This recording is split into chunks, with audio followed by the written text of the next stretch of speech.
다시 찾아온 겨울.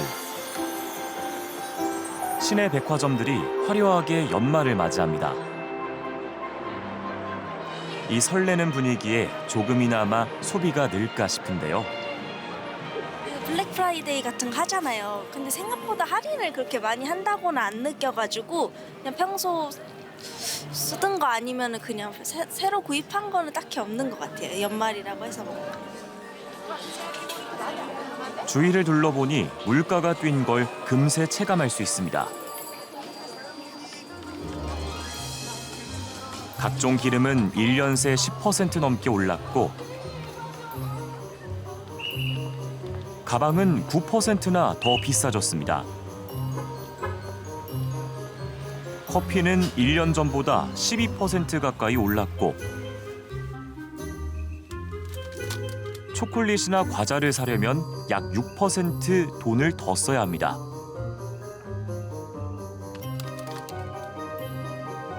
그런데 이 숫자에도 함정이 있다고 합니다.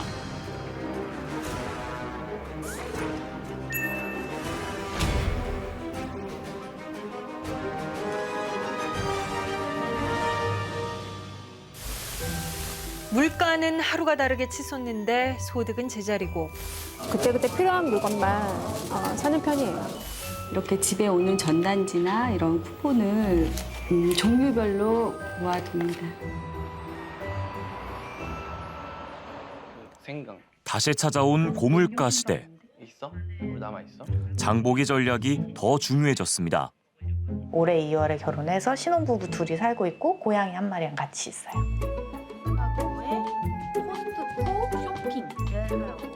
천세희 씨 부부는 1년 전부터 장을 보는 과정을 영상으로 담아 기록하고 있습니다.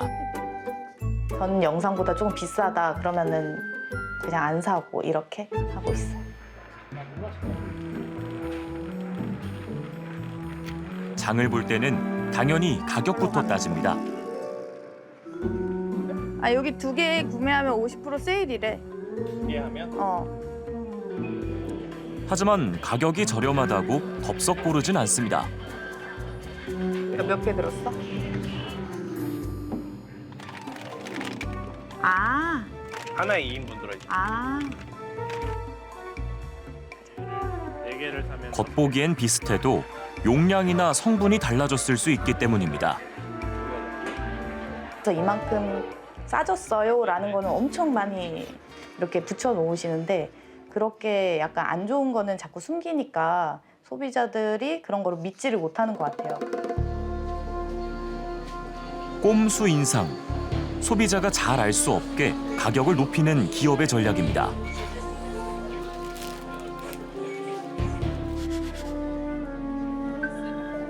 교묘하게 용량을 줄이는 슈링크플레이션. 인색하게 성분을 바꾸는 스킨플레이션도 있습니다. 소비자 입장에서는 알아차리기 어렵습니다. 제가 뭐 정신이 없게 애기랑 장 볼 때라든지 아니면 소비자가 안 보이게 이렇게 표기가 되는 경우도 있더라고요.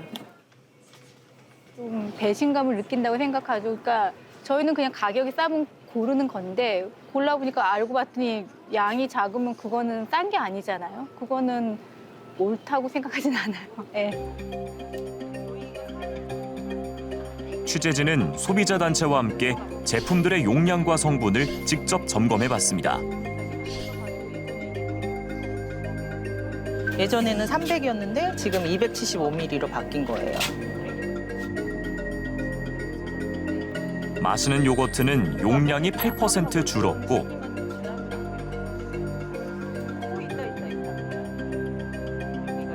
사탕은 약 17% 낮게 2개 분량이 없어졌습니다. 꾸준히 구매해온 사람만 알 수 있는 변화입니다. 생필품 중심으로 뭐 우유라든지 라면이라든지 그런 것들을 하지 이런 거는 잘 조사 안 하거든요. 그러니까 이런 사각지대에 있는 거라고 볼 수 있을 것 같아요. 이거는 자주 사시는 분들만 좀 알 수 있는. 가격을 내렸다던 라면 관련 제보도 들어왔습니다. 네, 얘 내용량이 얘는 125g이잖아요. 한 봉지에 125g.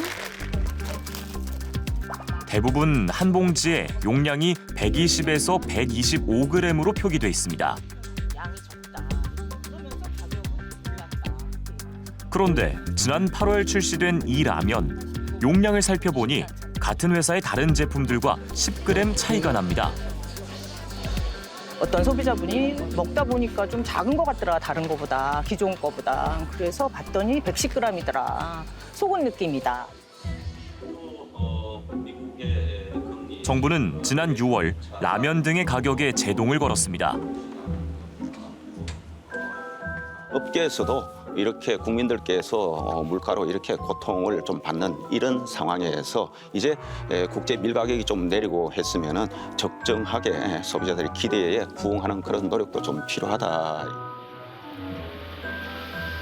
결국 라면 업계는 가격을 5%가량 인하했지만 잇따라 출시된 신제품들은 왜인지 용량이 적습니다.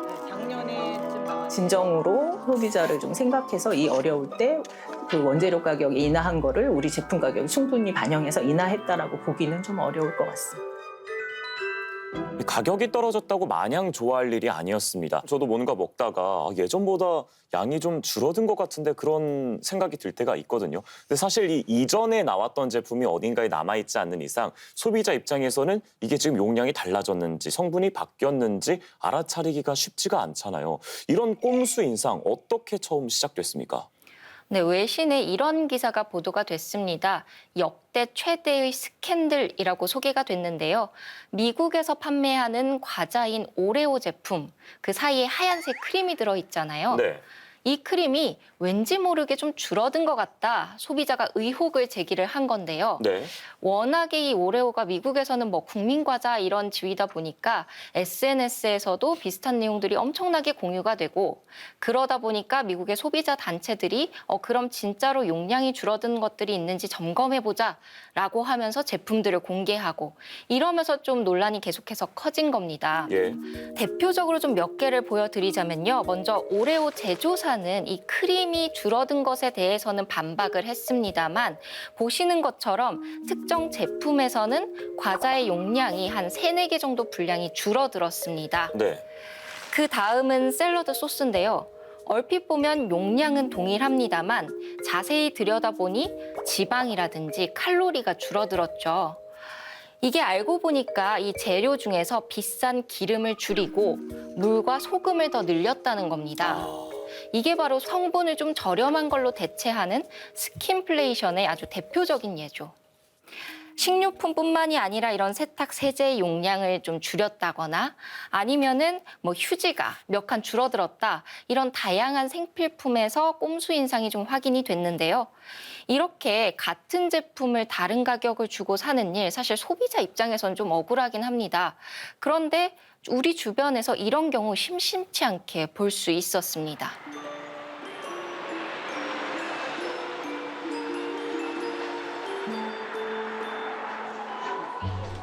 균일가를 내세우는 잡화점. 저렴한 가격으로 유명합니다. 네, 과자 많이 싸요. 젤리 같은 경우에도 한 1,200원에서 정도 1,300, 1,500원 정도 하는데 여기서는 거의 다 1,000원대, 1,000원 미만으로 파니까 주로 계속 사 먹는 것 같아요.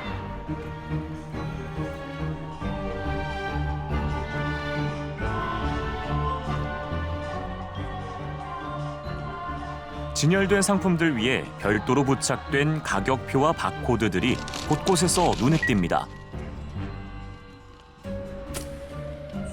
바코드가 붙은 식료품들을 직접 구매해봤습니다.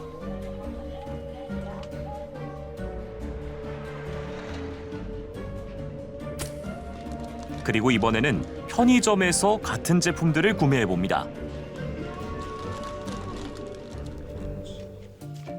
과연 가격이 어떻게, 얼마나 차이가 날까요? 이 과자는 잡화점 제품의 용량이 22% 적은 대신 가격이 41% 쌉니다. 낱개 한 개당 가격으로 비교해보면 어떨까요?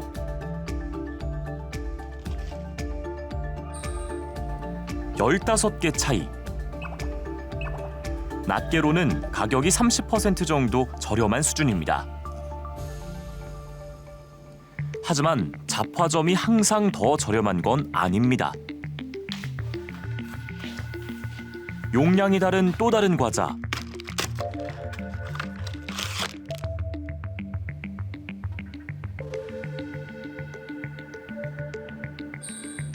낱개로 따지면 한 개 차이입니다. 개당 가격은 189원 대 125원. 편의점이 1.5배 더 비쌉니다. 그런데 편의점이 과자 2개를 사면 1개를 더 주는 행사에 나섰습니다.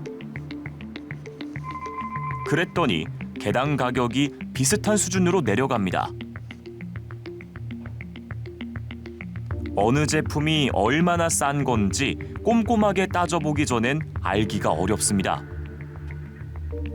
미끼 상품이 있기 때문에 편의점에 들어오는 거거든요. 들어와서 편의점에 미끼 상품만 사는 게 아니라 다른 고가의 고부가치 상품을 구매하기 때문에 담배같이 이런 걸 구매하기 때문에 편의점은 거기서 마진을 가져가는 거거든요. 기업들은 같은 제품이라도 유통 채널과 방식에 따라 가격을 달리해 수익성을 높입니다. 정부가 가격을 억누르는 방식으로 물가를 통제하면 꼼수 인상이 더 늘 수 있다는 우려가 나옵니다. 올려야 될 인상분에다가 미래에 또 통제받을 가격까지 추가로 알파로 더 추가로 올려버리는 거죠. 그래서 소비자 입장에서는 그 어떻게 보면 더 황당한 가격을 나중에 더 가격 인상폭이 했어야 되는 가격 인상보다 더 많은 폭의 가격 인상을 하는 거죠. 이런 걸 학습 효과라고 하지 않습니까? 그렇다고 시장에만 맡길 수는 없습니다. 우리가 매일 소비하는 식료품은 가격을 올린다고 해도 소비량을 크게 줄이기 어렵습니다. 한 번 오른 가격이 잘 떨어지지 않는 이유입니다. 인상 요인이 좀 해소가 됐을 때는 그럼 그걸 바로 또 가격에 반영해서 인하를 해주면 좋은데 그런 경우는 별로 없기 때문에 소비자 입장에서는 오를 때는 그렇게 급하게 빨리 올리고 뭐 내려야 될 이유가 발생했을 때는 한 번도 내리진 않는다. 이런 다양한 꼼수 인상들에 대해서 정부는 지금 어떤 대책을 내놓고 있습니까? 네, 최근에 정부가 한국소비자원을 중심으로 주요 생필품 실태 조사를 진행해서 그 결과를 발표했습니다. 보니까 한 9개 품목에서 용량이 한 12% 정도 평균적으로 줄어든 걸 확인을 했는데요. 네. 하지만 이미 알려진 제품이나 아니면 앞서 보신 것처럼 소비자 단체에서 제보를 받은 제품들을 제외하고 정부가 나서서 이번에 새롭게 밝힌 제품들, 바프의 아몬드, CJ제일제당의 비엔나, 그리고 서울우유 협동조합의 체다치즈 등 3개 품목뿐입니다. 3개밖에 안 나왔어요. 네, 그러다 보니까 이 한국소비자원이 운영하는 생필품 가격 정보 시스템인 참가격의 데이터베이스를 활용한 건데 이거 말고 좀 더 면밀하게 추적할 필요가 있지 않냐 이런 지적이 나오는 이유입니다. 이에 정부도 내년부터는 자체적으로도 또 유통업체들과도 협력을 해서 정기적으로 이런 가격 변동이라든지 용량 변동을 좀 밝히겠다 이렇게 발표를 했고요. 나아가서 이러한 변경 사항들에 대한 고지를 의무화하는 방안 역시도 추진을 하고 있습니다. 어떤 내용인지 한번 보시죠. 식품 및 생활용품의 경우는 제조업자의 용량 축소로 단위 가격이 변동되면 변경 사항을 포장에 표시하도록 하고 사업자가 별도 고지 없이 용량이나 성분 등을 변경하는 것을 사업자의 부당 행위로 지정할 계획입니다. 지금 이런 기업들의 꼼수 인상이 우리나라에서만 일어나는 일이 아니잖아요. 말씀하신 대로 미국에서도 일어나고 있고 다른 나라에서도 충분히 일어날 수 있는 일인데 해외에서는 이런 꼼수 인상에 대해서 어떻게 규제를 하고 있습니까? 네, 브라질 같은 경우는 용량이 바뀌면 이를 6개월간 홍보를 하도록 법을 좀 바꿨고요. 그리고 독일이나 프랑스 같은 경우도 이렇게 고지를 좀 의무화하는 방향으로 움직이고 있습니다. 최근에 프랑스의 사례가 굉장히 좀 주목을 받았는데요. 이 대표적인 프랑스 슈퍼마켓 까르푸에 붙여진 스티커입니다. 네. 뭐 제품의 용량이 줄면서 실제로 가격은 올라갔다라고 안내되어 있는 문구인데요. 이 스티커들이 대체로 뭐 네슬레라든지 펩시 같은 다국적 기업의 제품들에 주로 붙어 있습니다. 이게 앞서 프랑스 정부가 자국의 어떤 물가 안정 정책에 비협조적인 이 다국적 기업들을 콕 집어서 비판을 한 바 있는데요. 이 제조업체, 특히 시장 지배력이 있고 많은 수익을 거둬들이는 이 다국적 기업이 어떤 가격 하락 요인을 무시한 채 자신의 몫을 늘리기 위해서 가격을 바꾼다든지 용량을 바꾸는 건 용납할 수 없다는 겁니다. 네. 비교적 메시지가 굉장히 뚜렷하죠. 이처럼 이제 정부가 시장에 어떤 메시지를 주느냐, 이게 굉장히 중요해 보입니다. 정부가 좀 이렇게 해줬으면 좋겠다 싶은 거 뭐 있으세요? 저희 정부가 월급을 올려주셔야죠. 하지만 물가만큼 월급은 오르지 않고 월급은 오르지 않는데 생활 물가가 높아지면은 자기가 이제 가처분 소득이 없어지고 있기 때문에 소비자들이 최근에 많이 그런 그 불만을 또 얘기하는 것 같고요. 또 정부 입장에서는 내년 선거가 있기 때문에 굉장히 이제 경제가 중요한데 내년에도 좀처럼 가계 상황이 나아지기 어렵다는 전망이 나오고 있습니다. 고물가 논란일 때마다 정부가 주로 내밀던 기업에 대한 가격 압박 카드. 과연 언제까지 유효할까요? 요즘에는 이제 저거 갖고 가서 딱 그 필요한 것만 사지 않으면 너무 생각했던 것보다 지출이 좀 많이 되니까 그런 것들이 좀 힘든 것 같아요. 모두가 힘든 시기. 꼼수가 더 교묘해지지 않도록 정부의 역할이 필요하다는 목소리가 큽니다.